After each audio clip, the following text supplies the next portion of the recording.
कई सारे विचार आए नाम के बारे में और ऐसा भी लगा कि संविधान हत्या दिन एक प्रकार से थोड़ा कठोर शब्द है। आपातकाल में देश को एक जेल खाना बनाकर रख दिया था।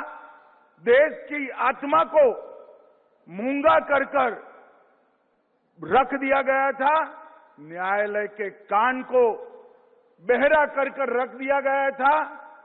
लिखने वालों की कलम से स्याही ही निकाल दी गई थी। वो पूरे कालखंड का वर्णन इतने कठोर शब्दों के साथ ही करना चाहिए, तभी युवा पीढ़ी को मालूम पड़ेगा कि क्या हुआ। मित्रों, आज हम आजादी के बाद के भारत के इतिहास के एक काले अध्याय को याद करने के लिए एकत्रित आए हैं। ऐसा कहते हैं कि कुछ बुरी घटनाओं को जीवन से भुला देना चाहिए। वो सही भी है, मगर जब बात हो समाज जीवन की, राष्ट्र जीवन की, तब बुरी घटनाओं को चिरकाल तक याद रखना चाहिए, क्योंकि उसकी पुनरावृत्ति कभी न हो पाए। इसलिए देश का युवा और किशोर संस्कारित भी हो, संगठित भी हो और संघर्षरत भी हो। और इसीलिए हमारे प्रधानमंत्री नरेंद्र मोदी जी ने 25 तारीख का ये दिन संविधान हत्या दिन के रूप में मनाने का सरकारी निर्णय किया है। गृह मंत्रालय ने ही ये घोषणा की। जब ये निर्णय हो रहा था तब कई सारे विचार आए नाम के बारे में और ऐसा भी लगा कि संविधान हत्या दिन एक प्रकार से थोड़ा कठोर शब्द है, निर्मम शब्द है, मगर सोच विचार कर ये दिन का नाम रखा गया, क्योंकि जिस प्रकार से आपातकाल में देश को एक जेल खाना बनाकर रख दिया था, देश की आत्मा को मूंगा कर रख दिया गया था। न्यायालय के कान को बहरा कर रख दिया गया था। लिखने वालों की कलम से स्याही ही निकाल दी गई थी।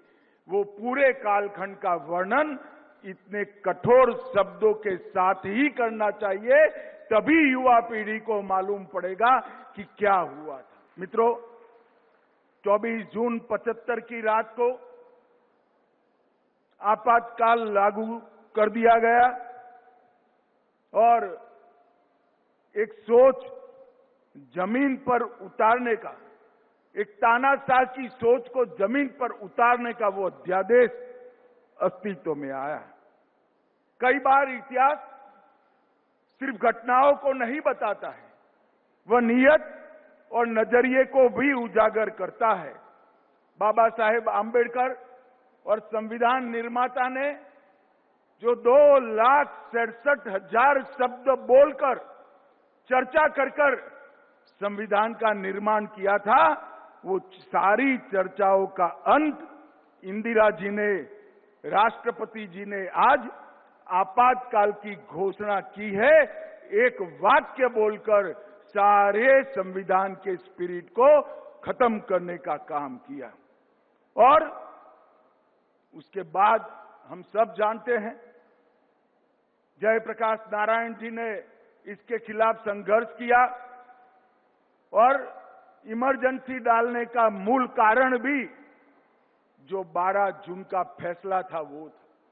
12 जून को 2 घटनाएं एक साथ हुई। इलाहाबाद हाईकोर्ट ने देश की प्रधानमंत्री के इलेक्शन को खारिज कर दिया। उनको बताया कि अब 6 साल तक चुनाव नहीं लड़ सकती। पूरे देश में सन्नाटा छा गया और सुप्रीम कोर्ट से उसको स्टे मिला। इसके साथ साथ 12 जून को एक और घटना हुई थी। मैं गुजरात से आता हूं। 12 जून को ही गुजरात में जनता मोर्चे का प्रयोग सफल हुआ और गुजरात में कांग्रेस की सत्ता का अंत होकर जनता पार्टी की सरकार होनी। इससे घबराकर 25 तारीख को आपातकाल लगाया गया। कारण तो कहा कि राष्ट्र की सुरक्षा खतरे में है, परंतु पूरी दुनिया अब जानती है राष्ट्र की सुरक्षा को कुछ नहीं हुआ था, उनकी कुर्सी खतरे में थी। जेपी के संपूर्ण क्रांति के नारे ने पूरे देश को झंझोड़ कर रख दिया था। गुजरात से शुरू किया हुआ आंदोलन बिहार तक पहुंचा था।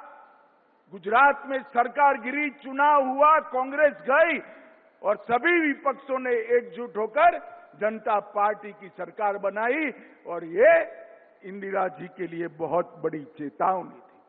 और जेपी के आंदोलन में महंगाई के खिलाफ छात्र इकट्ठा हुए, अन्याय के खिलाफ रेल कर्मचारी इकट्ठा हुए और जगह जगह पर भ्रष्टाचार विरोधी आंदोलन हुआ और उसमें अंत में 12 तारीख को इलाहाबाद हाई कोर्ट ने इंदिरा जी को संसद सदस्य के नाते गैरलायक बना दिया। 24 जून को सुप्रीम कोर्ट से स्टे मिला और 24 जून की रात को ही इन्होंने इमरजेंसी डालकर स्टे देने वाली कोर्ट को भी चुप कर दिया, अखबारों को भी चुप कर दिया, आकाशवाणी को भी चुप किया और 1,10,000 सामाजिक राजनीतिक कार्यकर्ताओं को जेल की काल कोठरी में बंद कर दिया। सुबह 4 बजे कैबिनेट बुलाई, कोई एजेंडा सर्कुलेट नहीं हुआ और उसकी घोषणा करने का काम हो गया। शाह कमीशन ने पूरी जांच के बाद कहा डिटेंशन, स्टेरिलाइजेशन, नसबंदी और डिमोलिशन, ये तीनों ने पूरे देश के अंदर जिस प्रकार से भय और आतंक का वातावरण किया, इसका कहीं विश्व में कोई जोड़ नहीं मिल सकता है। मित्रों, विजयाराजे सिंधिया, जेपी स्वयं, मोरारजी भाई, चौधरी चरण सिंह, राजनारायण, अटल जी, अडवाणी जी, आचार्य कृपलानी, जॉर्ज फर्नांडिस, अरुण जेटली, जय किशन गुप्ता, सत्येंद्र नारायण सिंह, गायत्री देवी, मुलायम सिंह यादव और डीएमके के नेता, ये सारे के सारे कोई जुर्म के बगैर जेल की सलाखों में पहुंचा दिए गए।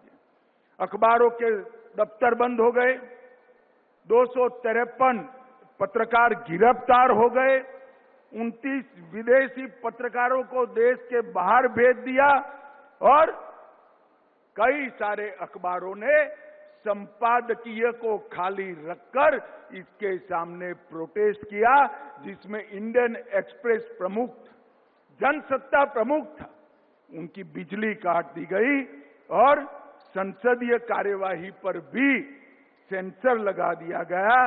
न्यायालय को भी एक प्रकार से नियंत्रित कर दिया गया। देश भर में लोकतांत्रिक अधिकार खत्म हुए। संविधान के अंदर 38वां संशोधन, 39वां संशोधन, 42वां संशोधन, अनुच्छेद 223A, 223B, इसके साथ साथ अनुच्छेद 123, 213, 352(5), 19 और अनुच्छेद 356 का उपयोग कर लोकसभा का आयुष्य भी बढ़ाया गया। न्यायपालिका